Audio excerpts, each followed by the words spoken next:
Big TV digital breaking news చూస్తున్నాము మనం present Bharat Pakistan మధ్య యుద్ధం ఎక్కడైతే జరుగుతూ ఉందో ప్రెజెంట్ యుద్ధం వద్దు సేవ్ పాకిస్తాన్ అంటుంది పార్లమెంట్ సభలో మన ఎంపీల ఏడుపులు ఇక్కడి వరకు వినిపిస్తూ ఉన్నాయి సో ప్రెజెంట్ దానికి సంబంధించినటువంటి బ్రేకింగ్ అందుతోంది మనకు ఎక్కడైతే యుద్ధం జరుగుతుందో ఇండియా దాడులు ఆపేలా లేదని చెప్తూ ఉంది ప్రధానికి ఒకవైపు విజ్ఞప్తి చేస్తోంది పార్లమెంట్ సభ్యులు యుద్ధం వద్దు సేవ్ పాకిస్తాన్ అంటూ యుద్ధంపై పాకిస్తాన్లో వణుకు పుడుతున్నట్లుగా మనకి అర్థమవుతుంది వైపు ఒక్కటే రోజు అంటే వైమానిక దళంతోనే ఇంత బొమ్మలెత్తిపోతున్నారు అంటే పాకిస్తాన్ మనం చూస్తూ ఉన్నాము స్క్రీన్ మీద కనిపిస్తోంది డిజిటల్ స్క్రీన్ మీద పాకిస్తాన్ యుద్ధం వద్దు అని చెప్పి వేడుకుంటున్నటువంటి దృశ్యాలు మనకి కనిపిస్తూ ఉన్నాయి భారత్ నుంచి అల్లానే మనల్ని రక్షించాలి భారత్ ఇక్కడితో ఆపేలా లేదు భారత్ దగ్గర ఉన్నటువంటి బలగం అంతా కూడా వేరు అని చెప్పి అక్కడ కనిపిస్తోంది మనకు పాక్లోని 9 ప్రాంతాల్లో భారత్ ఏదైతే మన డ్రోన్లు జట్లు ఇవన్నీ చేస్తూ ఉన్నాయో ఇండియా దాడులు ఆపేలా అయితే కనిపించట్లేదు అని చెప్పి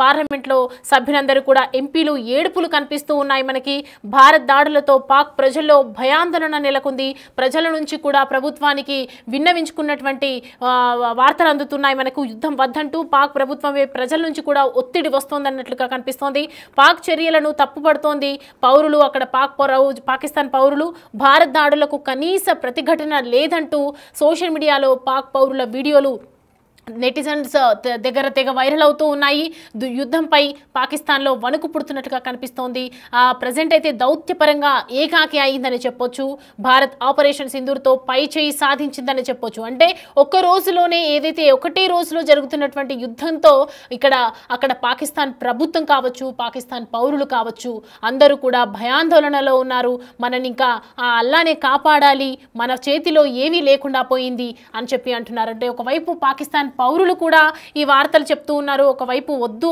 అని ఒత్తిడి తెస్తున్నప్పటికీ కూడా పాకిస్తాన్ ఆగటం లేదు పాకిస్తాన్ ఆర్మీ తీవ్రంగా ప్రయత్నాలు చేస్తూనే ఉంది మరోవైపు ఒకవైపు ఎక్కడైతే మేజర్స్ కానివ్వండి అప్పుడు ప్రజెంట్ యుద్ధం జరగబోతోంది అని ఎప్పుడైతే సూచికలు వచ్చాయో అప్పుడు కూడా పాకిస్తాన్ ఆర్మీ మొత్తం కూడా 12 నుంచి 1300 మంది రిజైన్ చేయటము 300 మంది మేజర్స్ కూడా రిజైన్ చేయటం జరిగింది అయినప్పటికీ కూడా పాకిస్తాన్ యుద్ధంలో పాల్గొంటూనే ఉంది మరి భారత్ చేస్తున్నటువంటి ప్రతి దాడులకు పాకిస్తాన్ వణుకు పుడుతుందని తెలుస్తోంది మనకు ప్రెజెంట్ పార్లమెంట్ సభలో ఉన్నటువంటి కొన్ని బైట్స్ ఉన్నాయి మనం అదొకసారి చూద్దాం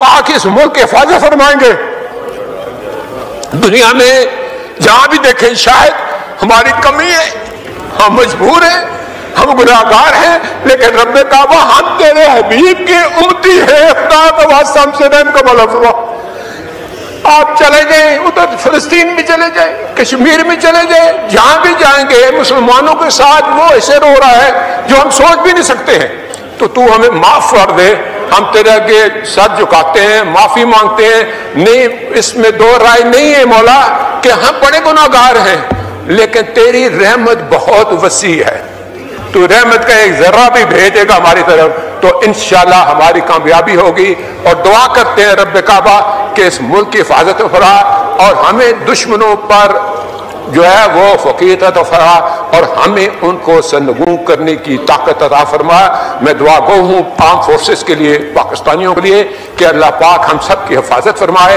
और अल्लाह पाक इस मुल्क की हिफाजत फरमाएंगे दुनिया में जहां भी देखें शायद हमारी कमी है हम मजबूर हैं हम गुनाहगार हैं लेकिन रब्बे काबा हम तेरे हबीब के उम्मती हैं खुदा का वास्ता हमसे रहम का भला फरमा आप चले जाएं उधर फिलिस्तीन में चले जाएं कश्मीर में चले जाएं जहां भी जाएंगे मुसलमानों के साथ वो ऐसे रो रहा है जो हम सोच भी नहीं सकते हैं तो तू हमें माफ कर दे हम तेरे आगे सर झुकाते हैं माफी मांगते हैं नहीं इसमें दो राय नहीं है मौला कि हम बड़े गुनाहगार हैं लेकिन तेरी रहमत बहुत वसी है तू रहमत का एक जर्रा भी भेजेगा हमारी तरफ तो इंशाल्लाह हमारी कामयाबी होगी और दुआ करते हैं रब्बे काबा कि इस मुल्क की हिफाजत फरमा और हमें दुश्मनों पर जो है वो फकीर अता फरमा और हमें उनको सरनगू करने की ताकत अता फरमा मैं दुआ गो हूँ आर्म फोर्सेस के लिए पाकिस्तानियों के लिए कि अल्लाह पाक हम सब की हिफाजत फरमाए और अल्लाह पाक इस मुल्क इस वक्त जो मौजूदा आज की पोजीशन है मैं उस पर जरूर बात करूंगी कि आज इस वक्त 8 शहरों में उन्होंने अपने ड्रोन जो है उनको भेजा है और हमारे जो है उसमें कुछ मिसाइल भी हैं लाहौर में बरकी रोड पे और ये है कि जहाँ पे हमारी कुछ ऐसी तनसीबात हैं जहाँ पे है उन्होंने उसको निशाना किया और ये टारगेट करके उन्होंने 2 दिन पहले मस्जिदों में भी किया और हमारे मासूम शहरियों को जो शहादत मिली है। लेकिन हिंदुस्तान एक प्लान के साथ कर रहा है। मैं समझती हूँ कि हमें भी अपने लोगों को वो जो पैनिक इतना कर रहे हैं उसके लिए हमें कोई ऐसा डिसीजन लेना चाहिए कि हमारे लोग, क्योंकि एक मैसेज होता है कि लाहौर में जैसे बरकी में 2 गिरे हैं, इसी तरह कराची में मलीर एरिया है, डिफरेंट जो जगहों पे सरगोदा है, सियालकोट है, बहुत सारी जगहों को उन्होंने टारगेट किया है। इस वक्त जो मौजूदा आज की पोजीशन है मैं उस पर ज़रूर बात करूंगी कि आज इस वक्त 8 शहरों में उन्होंने अपने ड्रोन जो है उनको भेजा है और हमारे जो है उसमें कुछ मिसाइल भी हैं लाहौर में बरकी रोड पे। और ये है कि जहाँ पे हमारी कुछ ऐसी तनसीबात हैं जहाँ पे है उन्होंने उसको निशाना किया और ये टारगेट करके उन्होंने 2 दिन पहले मस्जिदों में भी किया और हमारे मासूम शहरियों को जो शहादत मिली है। लेकिन हिंदुस्तान एक प्लान के साथ कर रहा है। मैं समझती हूँ कि हमें भी अपने लोगों को वो जो पैनिक इतना कर रहे हैं उसके लिए हमें कोई ऐसा डिसीजन लेना चाहिए कि हमारे लोग, क्योंकि एक मैसेज होता है कि लाहौर में जैसे बरकी में 2 गिरे हैं, इसी तरह कराची में मलीर एरिया है, डिफरेंट जो जगहों पे सरगोदा है, सियालकोट है, बहुत सारी जगहों को उन्होंने टारगेट किया है।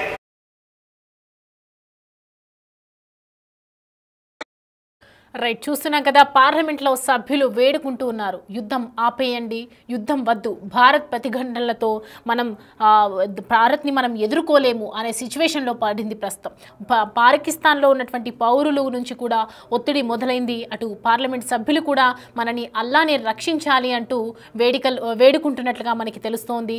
భారత్ నుంచి అల్లానే రక్షించాలి అని కన్నీరు మున్నీరైపోతూ ఉన్నారు పార్లమెంట్లో ఉన్నటువంటి సభ్యులు. మరి ఇండియా దాడులు ఆపేలా చూడాలని ప్రధాని ఒకవైపు విజ్ఞప్తి చేస్తున్నటువంటి నేపథ్యంలో అసలు ఏం జరుగుతుందంటే, ఒకవైపు పాకిస్తాన్ పౌరులు చెప్తూ ఉన్నారు, ప్రభుత్వం చెప్తున్నా కూడా ఆర్మీ వక్రబుద్ధి అయితే మానటం లేదు, భారత్తో దాడికి పాల్పడుతూనే ఉంది. ఒకవైపు విఫలం అవుతున్నా కూడా, డిఫెన్స్ సహాయంతో విఫలం అవుతున్నా కూడా, వారి దాడులకు విఫలం అవుతున్నప్పటికీ కూడా మరి పాకిస్తాన్ ఎందుకు ఇలా ఉంటుందో అనేది తన వక్రబుద్ధి అయితే మార్చుకోవటం లేదు.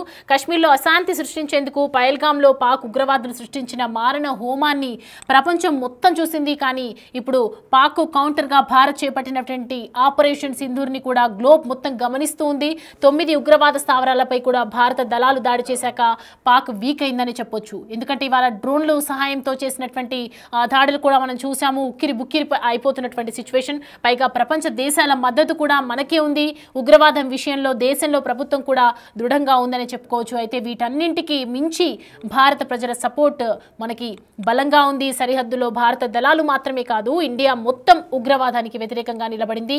ఉగ్రవాదుల్ని ఏరిపారేయాలి, ఉగ్రవాదాన్ని గోతి తీసి పాతేయాలనే మూడ్లో ప్రజెంట్ అయితే భారతదేశం ఉందనే చెప్పొచ్చు.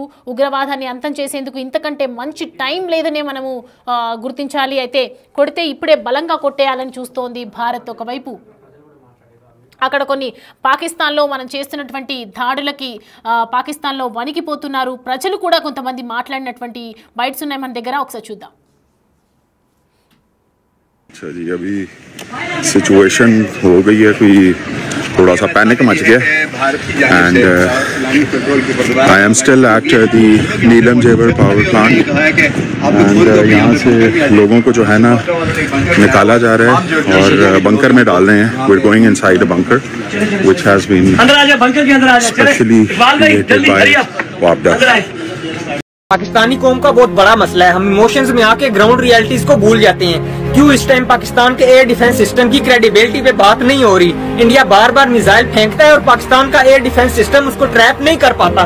ये मॉडर्न एरा है, इसमें आपको एयर डिफेंस सिस्टम पे इन्वेस्ट करना पड़ता है. इंडिया S-400 पे इन्वेस्ट करता है, इसराइल इन्वेस्ट करता है, हर कंट्री इन्वेस्ट करती है एयर डिफेंस सिस्टम पे. ये सियासत पे आके तो ब्रीफिंग दे सकते हैं, 1.5 घंटे की ब्रीफिंग देती है सियासत पे. तो अब ये सवाल इनसे किया जाना चाहिए, ये जायज सवाल है. पाकिस्तान के एयर डिफेंस सिस्टम की क्रेडिबिलिटी क्या है, अब इनसे सवाल पूछा जाना चाहिए. पाकिस्तानी कौम का बहुत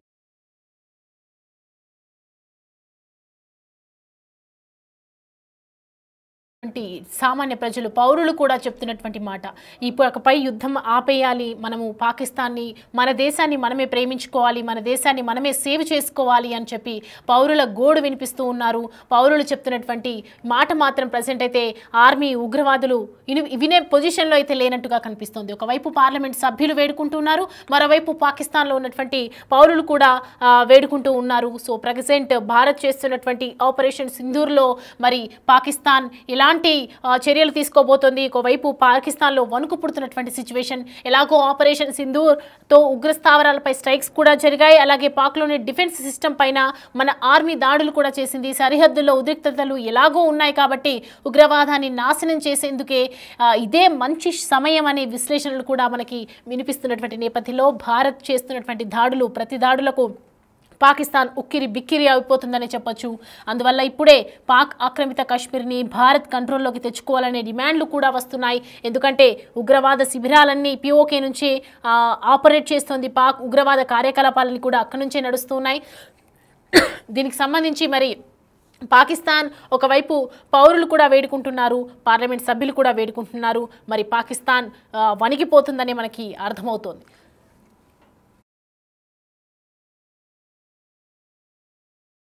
पाक इस मुल्क की हिफाजत फरमाएंगे। दुनिया में जहां भी देखें शायद हमारी कमी है, हम मजबूर हैं, हम गुनाहगार हैं, लेकिन रब काबा हम तेरे हबीब के उम्मती हैं, खुदा का वास्ता हमसे रहम का भला फरमा। आप चले जाएं, उधर फिलिस्तीन भी चले जाएं, कश्मीर में चले जाएं, जहां भी जाएंगे मुसलमानों के साथ वो ऐसे रो रहा है जो हम सोच भी नहीं सकते हैं। तो तू हमें माफ कर दे, हम तेरे आगे सर झुकाते हैं, माफी मांगते हैं।